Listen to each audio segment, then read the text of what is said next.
Hello, hello, hello, and welcome you and everyone um, to Three Witches and a What. Today we're going to be immersing ourselves into episode 2. We have the lovely Mariana, we have Glenda Dawson, and myself, Mary.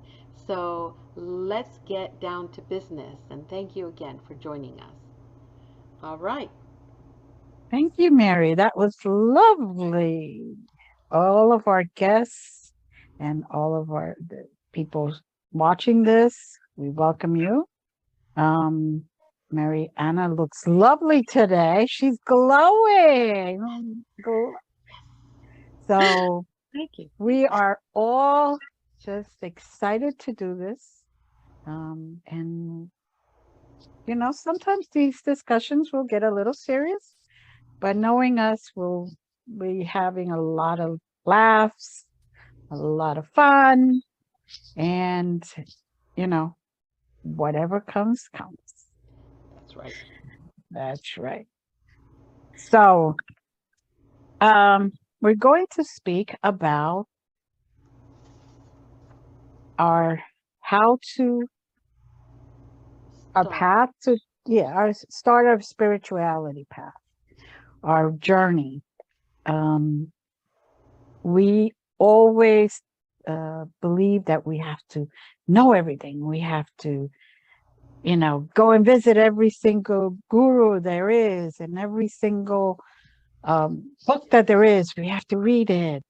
And yes, there will be thirst when you're awake. There will Hmm. be thirst when you start. Hmm. But go to the places that resonate with you.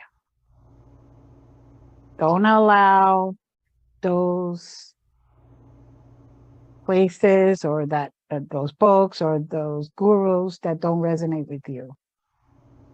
Get into your energy because this whole thing is about you. It's about your energy. How do you raise it? How do you become what you're supposed to become? About your truth. Nobody else's truth. These are all tools that we use to help us get to where we need to get to. Hmm. So, um, and I could only speak about how I started. I started in the Baptist church, Northern Baptist, very silent, quiet churches. At that point, there was no bands or anything. It just consisted of an organ and a piano. You didn't ask many questions, although it was a beautiful place because there was a community. And that is how my spirituality actually started because I realized that it's not the building, it is not the name, it is what the energy is in that place. And who brings that energy? The people in that church. If somebody needed to move, members would always volunteer. If somebody was having trouble, members were always there to help, no matter what it was. If they were sick in the hospital, members would take turn. Not only take turn going to the hospital and visiting them or calling them or anything like that, but also take turns going to their house and make sure that there were kids that they were fed, that it was a village, a true family. And that's really how mine started. Um, I'm sure it's very different than each one of you. I'm sure Mary has a different beginning than Mariana, but that's how the beginning of mine was. Besides seeing all the archangels and everything during my younger years, which I didn't really consider that spiritual, even though it is. I just thought it was part of life. I thought everybody saw what I saw. I thought everybody could speak, without using their mouth.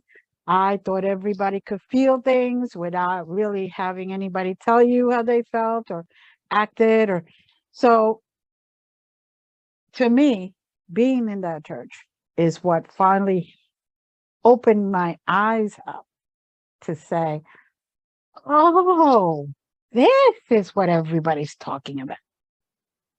Not just thinking, speak to God. Okay, I speak to God all the time. So what are we talking about? You know, I used to go to Catholic school in New Jersey, and they used to say, you got to go to the priest in order to confess.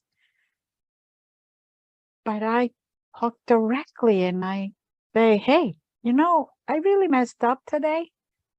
How can I change? What can you help me change so I don't redo that? That was my take on things. But everybody's is different. Now, as I grew older, of course, you change and you become more immersed in the spiritual side of your belief, no matter what it is. Because spirituality really has nothing to do with religion, except for the fact that you feel united with others around you, or at least that's my view. I don't believe you have to be religious to be spiritual, and I don't believe you have to be spiritual to be religious, although you should be spiritual to be religious. But, you know, it doesn't always work that way.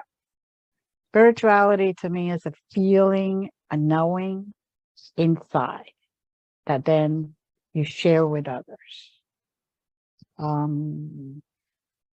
Any take on that, ladies? What have your experiences been? Well, Glenda, I just wanted to add, when you think of spirituality, Mhm. what does that word represent to you? How would you define that? It is my connection to the all. It is my togetherness, woven in energy to the creator or God or the source, whatever it is that you call it. That is my take on it. It has nothing to do with, the crystals or the herbs or the nature or anything. It has to do my connection with the source. But like I said, everybody's different. And that's okay. That is what makes this world go round. And that's what makes this world fun. Yep. So, and so, Mariana, what is your definition of spirituality? I feel like it's a connection, it's a bridge between your humanness and your divinity. And it's the Mhm. deepest connection you can have in the understanding that you are made almost like in a mirror image. You are a self-reflectional mirror of the source of all that is. And that it's not just you, and everything that you do affects like a ripple effect everything else around you, because you are connected to every butterfly there is, every bird there is, and everybody is connected. And once you start to, at least, people spend their whole life sometimes trying to be spiritual and ascend and evolve, and that's fine. Mhm. Not necessarily a destination, it's usually the journey that counts the most. Mhm. But if you can just be one more step in understanding that everything is connected, that is when you truly send out a message to the universe. I desire to be spiritual. I am connected to spirit, one level or another. It doesn't matter. There's no judgment. There's no competition. It's not a race to the finish line of any kind. We are all in this together, and we are all doing it on our own individual pace, for our own journey, for our own soul's mission. Whatever our life's mission is, that's what we do. And that's the whole point. And maybe some people, maybe their whole life mission is to become more spiritual and connect to the divine. And that's fine. That's a beautiful thing in itself. Mhm. And that's truly my definition. Absolutely. Very good. I love it. I love it. Yeah. So, how did you start? I started when I was a child. I had a major car accident, and I had a near death experience. And when I woke up instead of being happy that I survived it, I was very upset. I was a very angry bird kind of kid. Pulled out of that rope, out of that car, hitting into that tree. You know, I grew up in Ukraine, in Kiev. You know, and after Chernobyl, it was very hard because I was very sick. I was actually classified as 1 out of 4 kids to be facing health challenges after Chernobyl, after the radiation accident. So, you know, my mom felt that the modern medicine couldn't really do much. My grandmother was a witch. She practiced what was believed to be black magic, what I know for a fact to be white magic. And, you know, it ran in the family through the bloodline. And then it got passed down to me once she passed away in 2006. And so she recommended, hey, why don't we try an herbalist alternative medicine? Why don't we try witchery? Why don't we try something out of medicine? Because clearly it's not helping. And I've had every infection in the stomach known in the book. You know, I mean, it's water pollution, air pollution, everything. When that happens, you have cesium 123 in your blood. You have plutonium, you have jet fuel. What jet fuel is made out of in your blood? Yeah, you kind of, you try every option you can when your child is sick. So we went to a village to try to find answers from a witch. On the way there, we get into a major car accident that almost killed all 3 of us.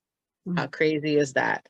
And then when I'm pulled out of a rope, and the truck that actually helped us, the people that actually helped us, the funniest part, they came in with a blanket and they're like, "Oh, you're okay."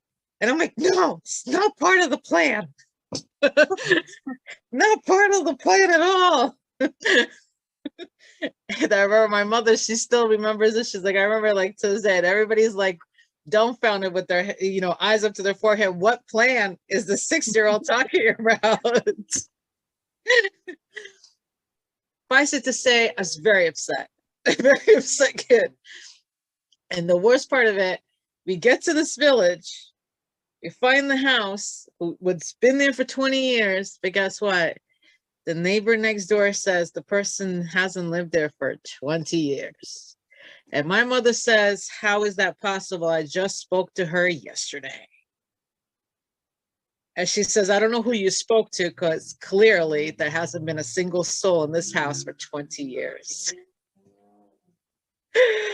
So we go all the way back. And on the way back on my side, the car catches fire. And so we almost die again. By the time we got back, it was an old beat up 1982 Volvo from my uncle. That my father said, ladies, go upstairs. I'll be back. We watched him from the window, smash that car into a lot of pieces by the window side, leave it on the side of the road for people to pick up the engine and everything else. Suffice it to say, we never used that car again. But after that, no joke, when I came back, you know, I started to pick up a lot of empathic abilities that I did not, you know, I thought it was normal. I'd go in the cemetery, I'd come out with, you know, feeling like I'm being choked, end up in the emergency room occasionally. You know, usually a cemetery visit would require an emergency room visit right after. My parents would take me for ice cream and already to transport me to the emergency room right away. Where thereby they would look at me and be like, she has no food poisoning. We don't know what's happening. But this happens a lot. God bless her. She'll be okay. 3 days later, as it came, so it went. Nobody knows why. And then a few months later, my neighbor who I used to play with, who I grew up with, that was the beginning of my journey for real. Their mom passed away. She was in her 30s and she passed away from cancer. They flew her body in from Germany. And in Europe, they used to have open caskets or closed caskets, funerals inside the house. So my parents let me go outside by myself. I went downstairs, smelled the wreath filled with lilies, That was my first encounter with what death smells like. I recorded that, associated that quite vividly, came downstairs, tripped, lost balance, fell, top of the casket that was standing outside of the house fell on top of me, covered me. Again, two very bouncy looking guys picked it up. It's like, where's your parents? Oh my God, are you okay? Had they not made such a fuss and maybe kept the door closed, it probably would have been a different scenario. But in this case, the door was wide open, smelling the lilies, and saw the casket. Kind of, you know, I'm 6 years old, not two, put two and two together and realized what that was. Next thing I know, I'm running down the staircase into the park, trying to figure out what just happened, go to church with my parents. We don't do confessions because we're Christian. Put in some candles, turn on the old oldies, you know, like the big, not cassette players. They used to have, like, you know, like the recorder. We had a beautiful recorder. Yeah, Real to real. oh yeah, Real the to disc. real. Yeah, was perfectly fine till midnight.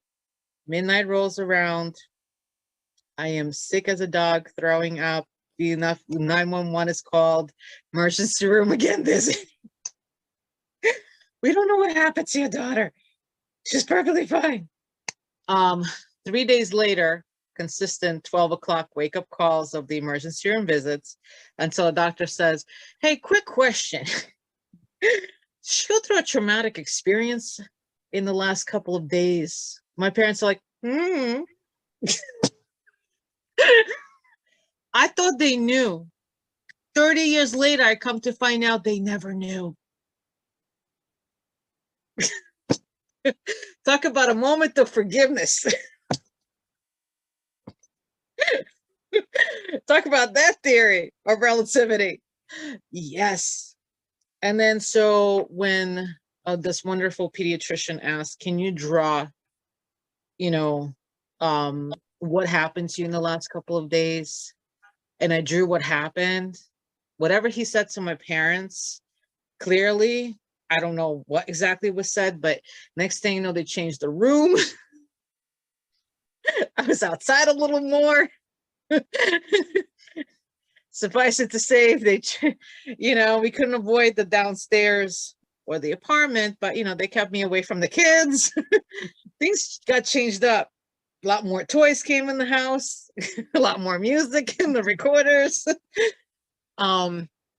The only thing they did forget was to take away the horrible maroon curtains that kept going in and out, because they didn't realize that there were entities in the house, and the entities kept moving the curtains every night at midnight. So when my mom started waking up with me on top of her, breathing and saying, get me out of here, for 6 months, then it finally clicked. Suffice it to say, that's when I first encountered real mediumship. Took me a long time to pass by funeral homes without having my heart racing up to 150 beats per minute. Actually go into one. Later on in life, as I was still kind of like, you know, trying to figure out these psychic abilities, empathic and mediumship, I became a journalist on top of everything. What, talk about a job that would incorporate all three in there. And unfortunately, we had a woman, it was one of my first jobs, who had drowned and nobody could identify her. And so I was the only person that was able to go in there and kind of help out. And so I was called in to identify her at the morgue. Talk about a fearful moment for a medium. And you know what? It broke that fear. And within breaking that fear, I was able to work with it more and more and more. And then I met someone later on, after my grandmother had already passed. A lot more psychic abilities had opened up and a lot more gifts had opened up. My DNA was more open, where she said, you know, you're a really true medium. You really should, if you just get rid of the fear, you'll be able to go on the other side and do your job. You're not that 6-year-old anymore. You know, there's no more caskets. It was an accident, true accident. You know, and I work with it. And you know, I'm grateful for those moments. And then so when 2011 rolled around, I started to I had seizures at that point because I had a very bad anemia. A lot more vision started coming through.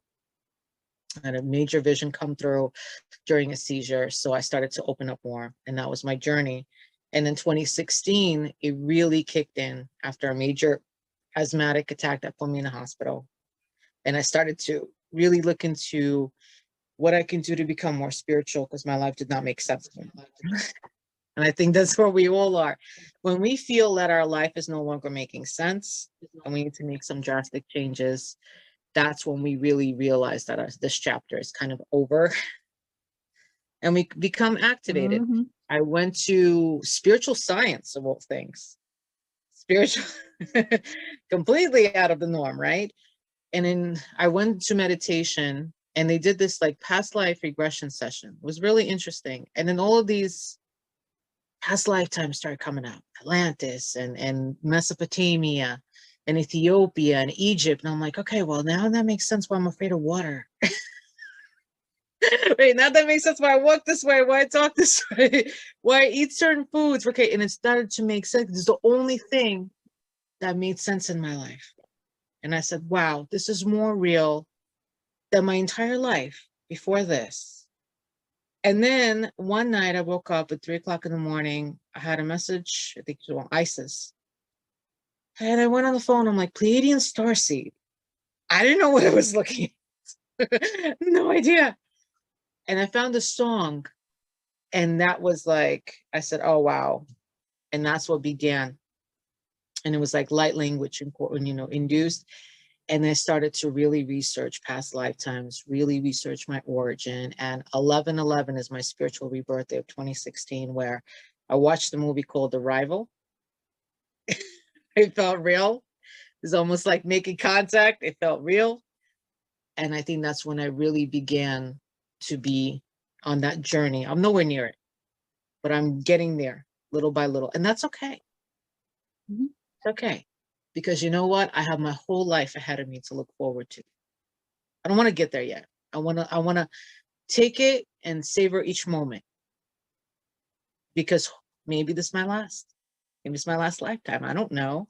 Maybe I'll come back as a rock. But for right now, sometimes it's good to take that silence. Yes, I'm tired.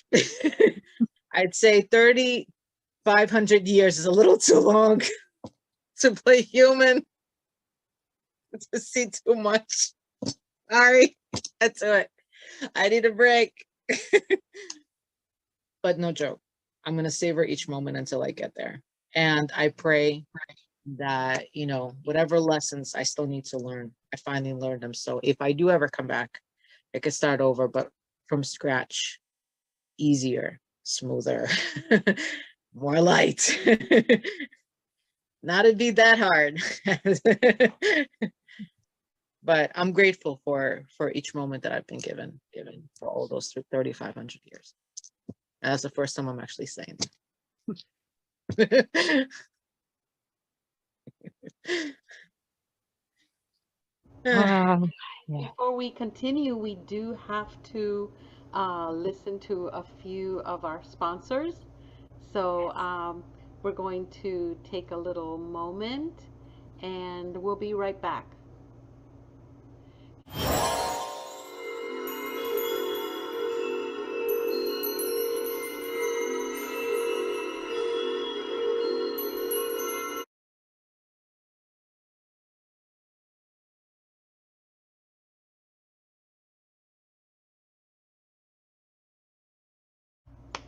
Thank you, everyone, for listening to our sponsors, and we are back.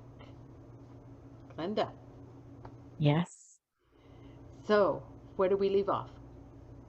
Well, we left off at Mariana telling her how she started and, telling us how she started her spiritual journey, a few of the important events in her life that geared her to where she is now. Absolutely. Now, at this moment, I'm going to hand the floor to you, Mary. Okay. So, my understanding, because we'll start with that question of Hmm. what your understanding of spirituality is. Spirituality, like Mariana and you said, it's not religious at all. There's nothing to do with religion. It's for me, it's the ability to understand that I am part of our Creator and our creation. Therefore, my spiritual journey is to follow his or her steps and what it is that they desire. Um, I learned a very, very long time ago, and then it made sense what my mom said about awakenings. Follow the path of least resistance. The less you resist, the easier the journey is going to be. And boy, was she right. When you understand that you're part of the universe, that you're part of creation, that you are part ultimately of the Creator, you understand the responsibility that comes with that. And here is where you're given free will to actually either take the red pill or the blue pill. Are you going to do what it is that you came here to do, or are you going to just, become a tourist? And we have tourists everywhere. We have spiritual tourists everywhere. Yes. And then we have those that are just little batteries that um, we share energy with. They have no idea about what spirituality is. So for me, what is spirituality is exactly that we are part of the universe, part of the Creator makes us co-creator, and our job is to bring heaven to earth because that is His job, and it would be it would just make sense that that is what He wants us to do. When we do that, then we live that beautiful life that we all talk about, that beautiful Eden that we started in, right? Hmm. So, as far as how I started this, I was the reluctant psychic. I was brought up as a very Catholic little girl. Um, got my baptism, got my first communion, and got my confirmation. I was ready to actually go into the nunnery. I had spoken to Father in Spanish, vagina. It sounds like vagina, but it's not. It is a, a Spaniard name, Vallina. It actually, if you change the V to a G, it's chicken, gallina. So just, because people are going to hear me say his name. And I had spoken to him, I was 16, and I said, I think I may want to be a nun. He went to talk to my mom with a few other people, and they were like, my mom was like, no, I don't think so. Um, my mom was labeled a schizophrenic, only because she she was in a nun school in Cuba. You obviously would go to school there, and you stayed from Hmm. Monday, Friday, and then you would go home over the Yep. weekends. And then it was a Good Friday, and the nuns in the little chapel told all the kids, okay, so whatever you want on Good Friday, ask Jesus for whatever you want. My mom, the only thing she asked for, I want to see Jesus. I want to see him. All the beautiful stories that they would tell them, and they did. They told them the beautiful stories about Jesus. And she did. She saw him. So the next day, they all went back to chapel, and all the kids, well, I saw candy, and I saw my toys, and I saw that I was happy, and I saw stars, the moon, and all this. And my mom comes out and says, well, Jesus was at the foot of my bed. And they just quickly removed her and called her parents. And from the age of 7, which is when she told them about it, to the age of 23, she received 72 electroshots because she saw Jesus. Needless to say, that didn't do anything to her spirituality. On the contrary, it just made it a lot stronger. And she always my sister and I'm 6 years older than my sister. And I remember very, very clearly, since I was a little girl, I would see people. I would see people. And my mom knew that I could see them, but she didn't make a big fuss about it because her parents never believed in squat. Until my grandma one day got actually uh, physically attacked by a lesser energy in my mom's house. Mm, I think it was to teach her the lesson because she sat down in this. She got mad at my mom because, of course, my mom would see things. Of course, that's a schizophrenia, right? She was having a manic moment, and my grandma was a very, very strong. I mean, strong woman. She mm, could wrestle with the devil if she had to, and she would say it. Well, not that day. And she sat mm, down and she fussed and she screamed at, whatever entity it was. And 2 minutes later, my mom is pouring holy water on my grandmother, trying to take whatever it is that was grasping her neck. Um, we would see dead people all the time. And I would explain to my mom, Mom, do you see this, and this, and this, and that? And she goes, don't worry about it. Dead people don't hurt you. The living do. The living people, those are the ones that hurt you. But what else do you see? And then as my sister started growing up, we both would compare notes. What do you see? What are they wearing? Those were our games. In the middle of the night, what do you think? What do you see? Oh, well, that one's behind the curtain. Yeah, I know. But what are they wearing? And we would compare notes, and then my mom would come from her room. Would you guys please go to sleep? These are dead people. Leave them alone. They're just going to walk around the house. Leave them alone. Just close your eyes and go to bed. And we never understood why she would not remove them or why no one would remove them until one day I asked my mom, I said, Mom, and again, I'm the reluctant psychic. I did not want anyone to know in my private little Catholic school that this kind of stuff was happening in my house because no, I was a hypocrite and I was not doing God wrong. I was going to go to hell if if mhm. if he would find out. He already knew. That's the fear-based Right. uh, teachings that you get when you're a kid. And one day I asked my mom, why, why don't we get rid of this? Why aren't you getting rid of this?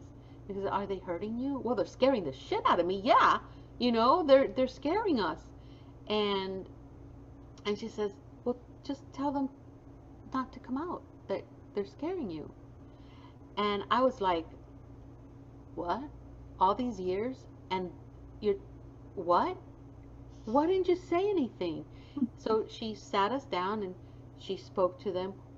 I'm telling you, my sister and myself and my mom, we compared what we were seeing, so we knew that it was real. Right. Um, and we just said, "You're scaring us. Can you please not do that anymore?" And that was it. It was like quiet, and we were able to sleep. We knew they were there because there's a point of your vision, and then your third eye that you know that they're there. You feel Right. them because then that part of the clair comes out. Mhm. Um, but it was a lot nicer to live there. So for us, mediumship was just normal. That's every day. Then I remember I got um, very sick when I had my son, and I was in my 30s. I didn't want my mom to know that I lost all my spinal fluid and that I had a week's worth of hospitalization with high fevers. And then there was one night that I was already home. My diet was a 24 pack of Coke a day to get my metabolism going so I could make more spinal Fluid. fluid quickly. And then tea, caffeinated tea, and coffee. I had 12 cups of coffee a day. I was wired, so there were days that I was like, um, but I remember my mom called me, and this was like about 10:30 at night, and I'm laying down flat because you have to lay down flat so the pain is not that bad. And I'm on the phone going, what, Mom? And she goes, I'm going over tomorrow. Your sister's taking me. I'm like, what? No, no, you don't need to come. Everything is fine. No, don't lie to me. I know there's something wrong because they're telling me. And I'm like, damn it. Fine. My mom comes. She does this whole cleansing thing. We now know what that is.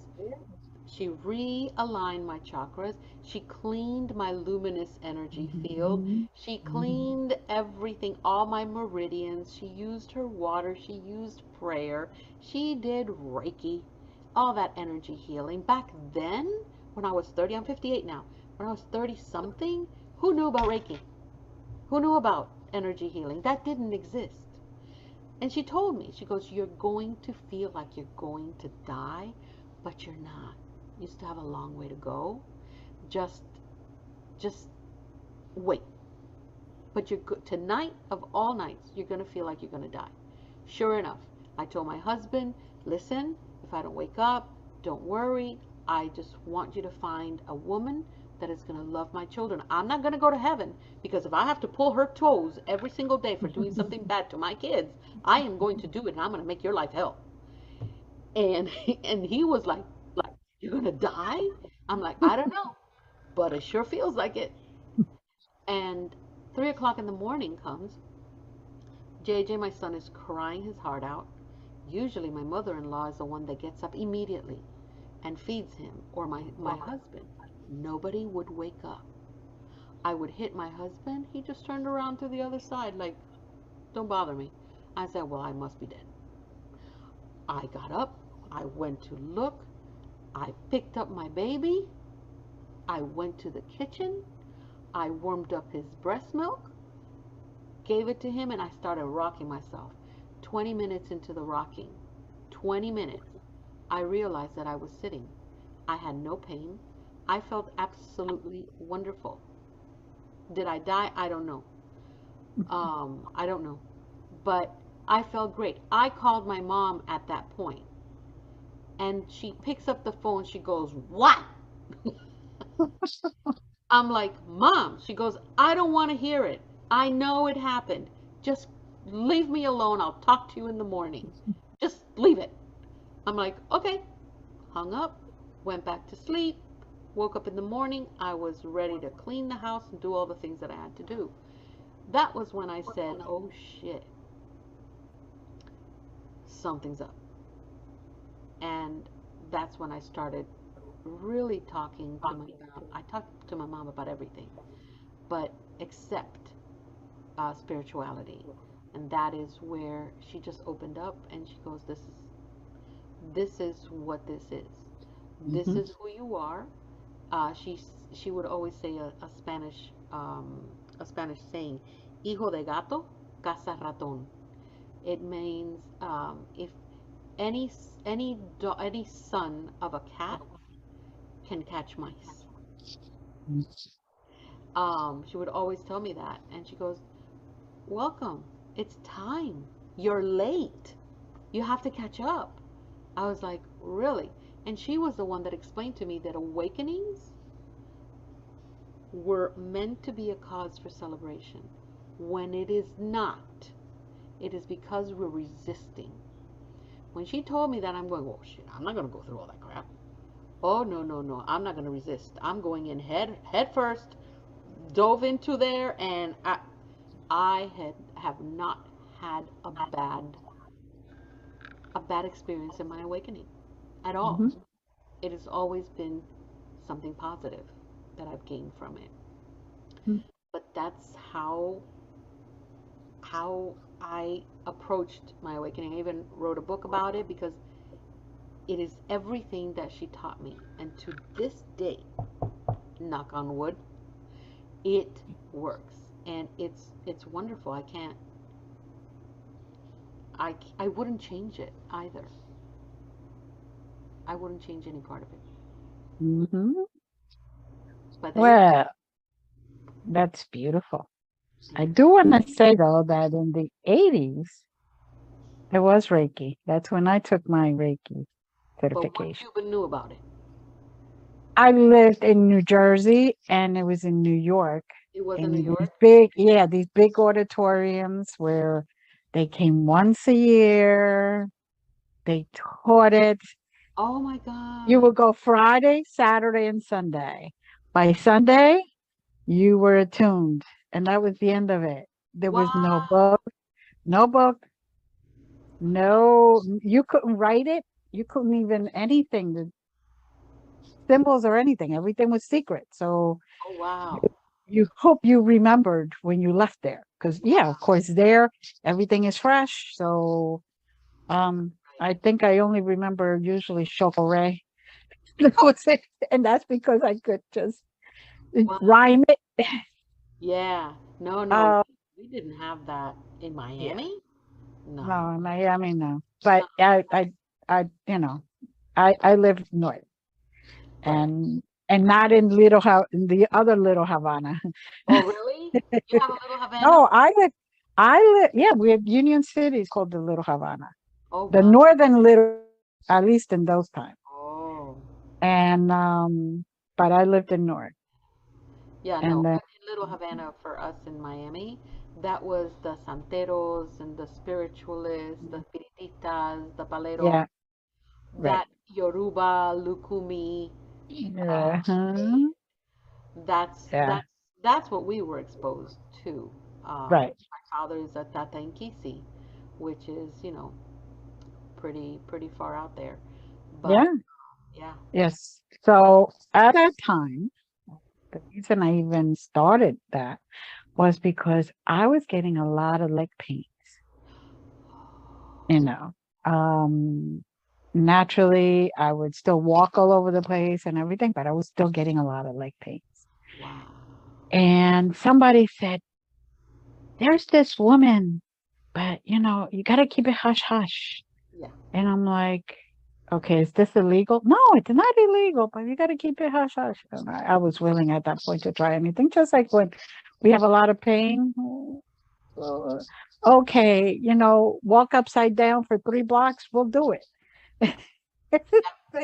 That's it.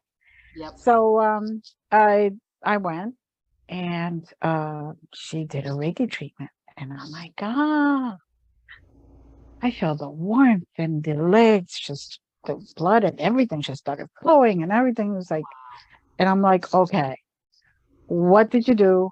And how do I get trained in it? Because has to be part of my life.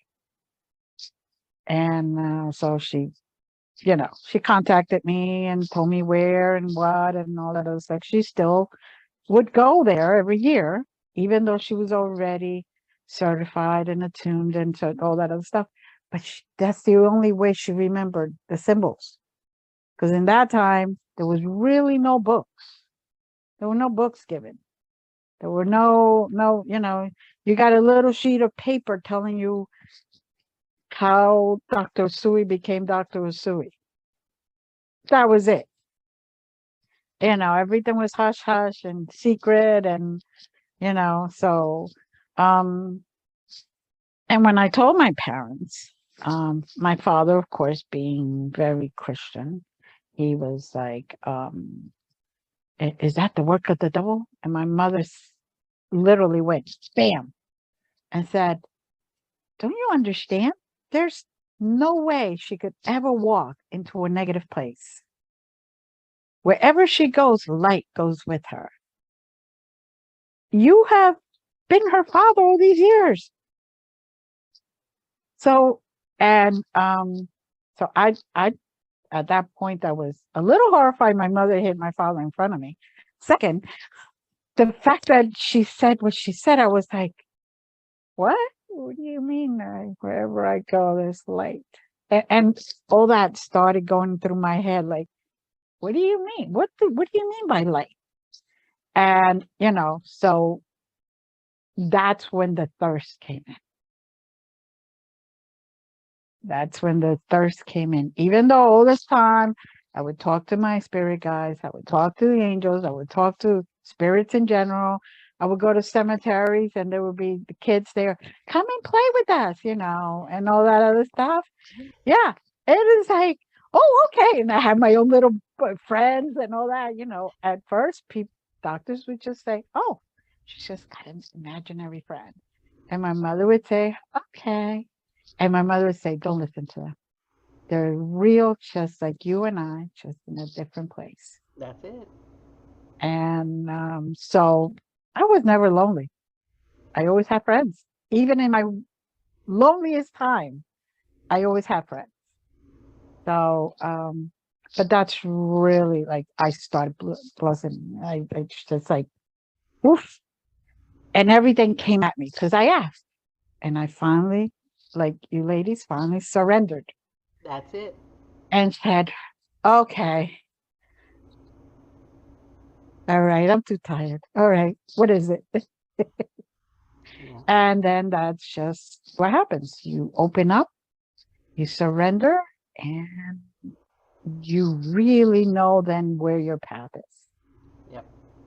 And that's, even though I got told every single time I had a near death experience, what was coming next and all that, I just thought that was natural.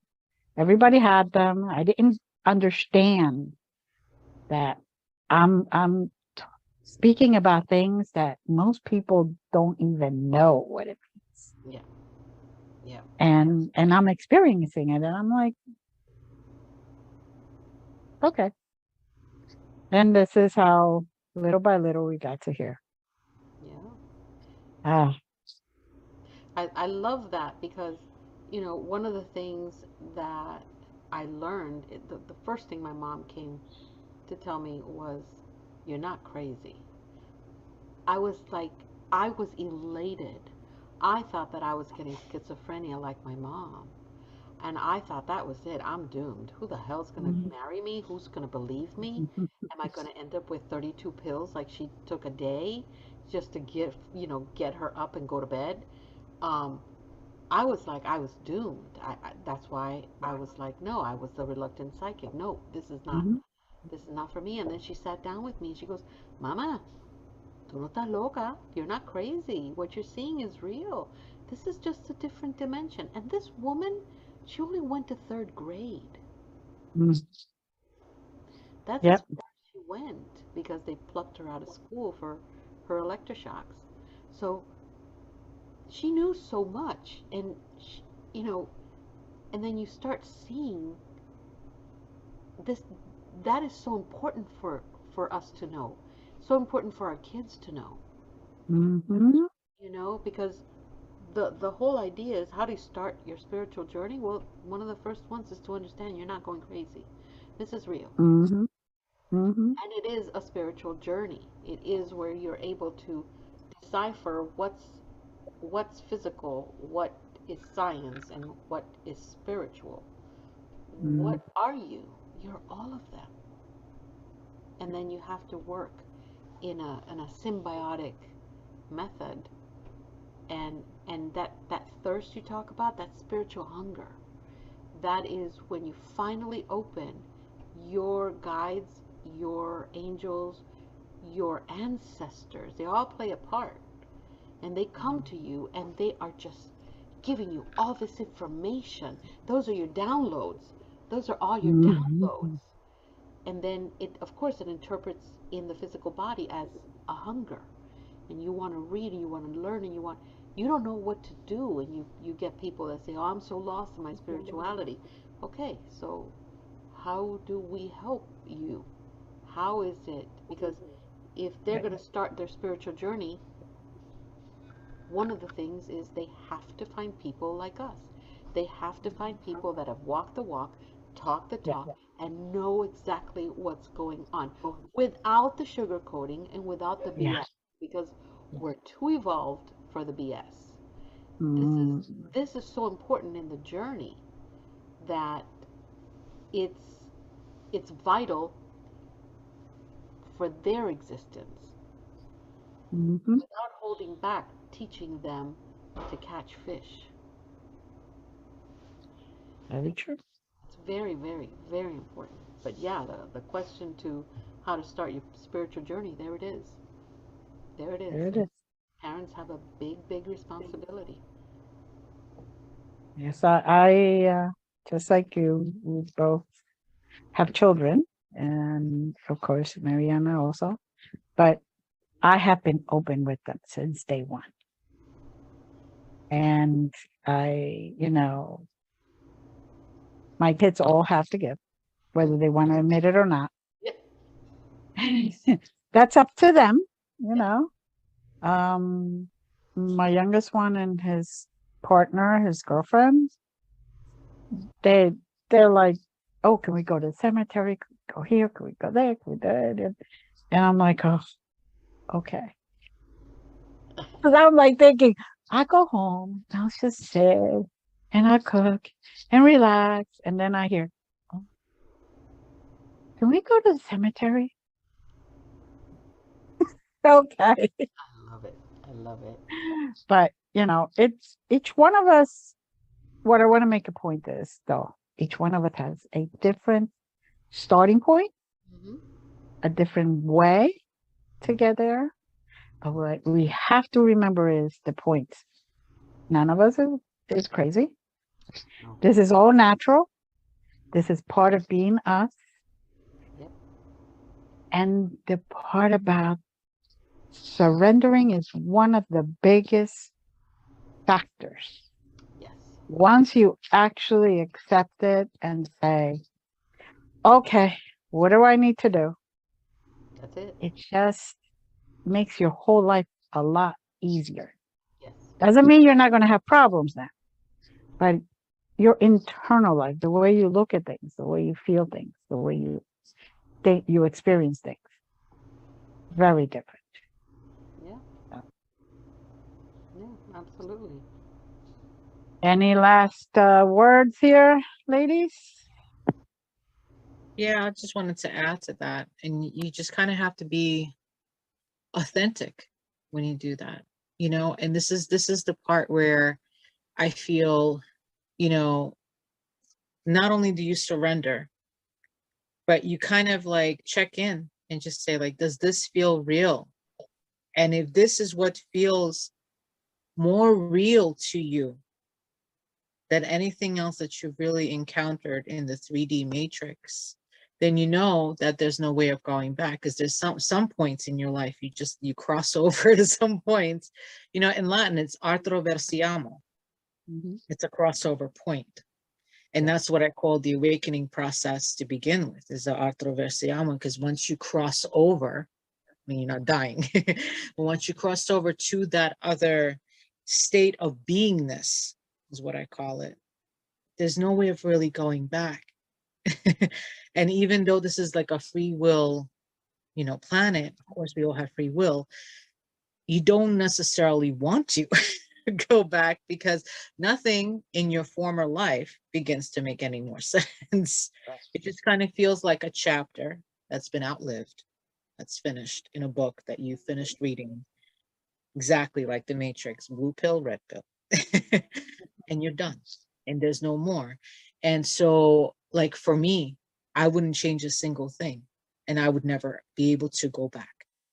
I can't, because this is a part of my life, and without it, this has been my life raft. This is what is allowing me to survive and live on planet Earth, even though it's a very hard road. But I'm able to live it a little more smoothly, because I know I'm not alone. I know that I have my guides, I have my support, I have my community, that there's more people out there like me that I can talk to. I have my soul family, which is right here with Hmm. me right now. And I have that tremendous support. And most importantly, I'm not crazy. And I don't have to. And I think when we come to the point when we look in the mirror and we say, okay, well, I'm not crazy to yourself. Because like, you know, um, Celestine Starr, she's a big person in my life that, I used to communicate with, and she was a big spearheader, but she just passed away. Her famous words that I got channeled after she died was, you don't have to apologize to anyone. You only have to apologize to yourself. Mhm. And when you begin the journey of spirituality, this is where you come closer to the understanding that everybody's a mirror reflection of you. And anyone that comes into your life and circumstances that come into your life are there to kind of mirror back what is still needed to be worked on in order so that you have the opportunity, you're invited to become the most highest version of yourself possible in a way. And so you don't have to apologize to anyone but yourself. Forgive yourself first before you Mhm. can forgive anyone. Love yourself first before you can love anyone. And most importantly, surrender to the things that you are reluctant to and that you are resistant to.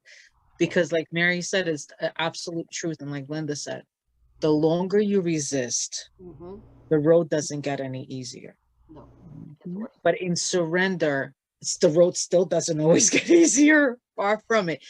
But at least you calm yourself, you surrender to yourself, you become one with yourself, and you understand the concept. Okay, I know what I need to do. I know the road is hard. I know the road is long, and it's not going to get it easier necessarily, but I know what I need to do.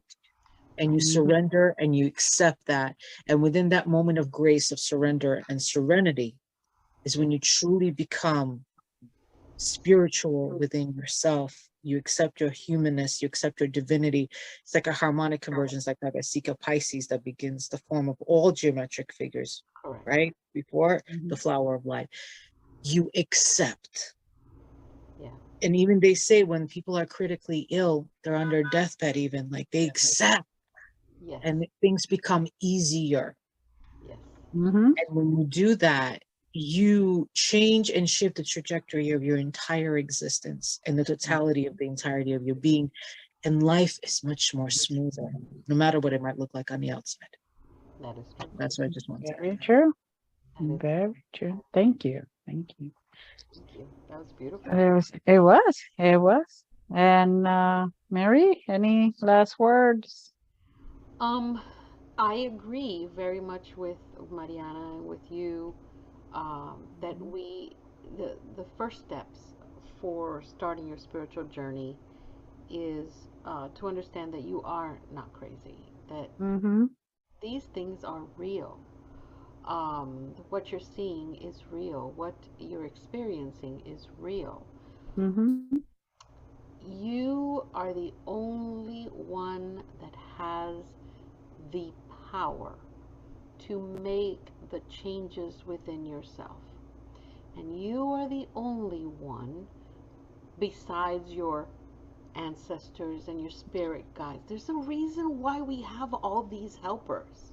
Mm-hmm. There is a real valid reason why we are given these resources.